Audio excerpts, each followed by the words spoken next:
And you were, ma'am, in Saudi Arabia recently, and I saw how in Pakistan everyone had a meltdown about the kind of position and respect that you'd been accorded. It seems the first non-Muslim person to be allowed in some of those areas in Mecca, Medina. What did you make of the kind of warmth between India and Saudi Arabia at this time, and the kind of reaction that we saw after that? I think the Islamic world has shown much respect for Prime Minister Modi. And what you saw in terms of respect accorded to the Indian delegation was just a part of that engagement. But why did the Indian delegation go? The Prime Minister speaks about Sabka Saath, Sabka Vikas and Sabka Prayas. Our intention is Hajj will start just when the elections will be at the anvil. Preparations then will become logistically a nightmare for many bureaucrats.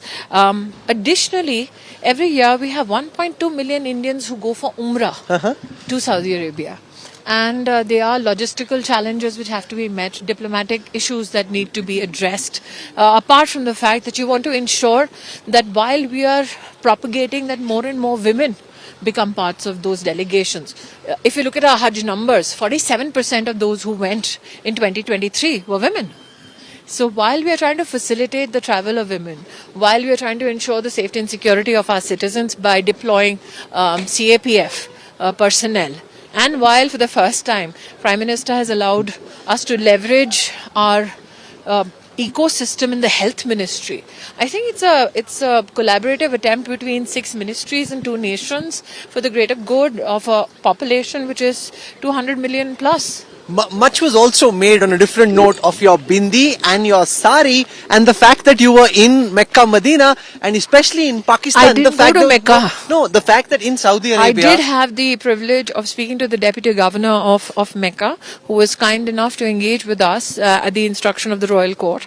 But I think that we have come to a pass and a time in our humanity, in our democracy, where we can show respect for each other, irrespective of our religious belief, and actually adhere to our own religious norms while fulfilling our administrative or legislative duties. Because Prime Minister Modi's opponents find that quite difficult to square. The fact that the UAE Sheikh came and there was a roadshow in Ahmedabad, lots of people lining both sides. And a gentleman who rarely speaks. Yeah, and coming out and being very part of the warmly about roadshow. What do you India make Prime of Minister. that? The kind of response we're getting from the Gulf Arab states? I think that this is a compliment not only to the Prime Minister's diplomatic overtures, but most of the warmth and the relationship that he shares with global leaders.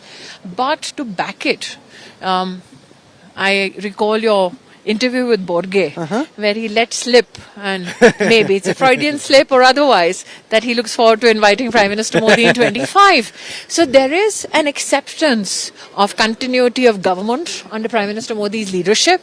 What is also fascinating is that when you look at it from a WEF perspective, there is also a desire for investments to look at how much of your environment will be politically stable.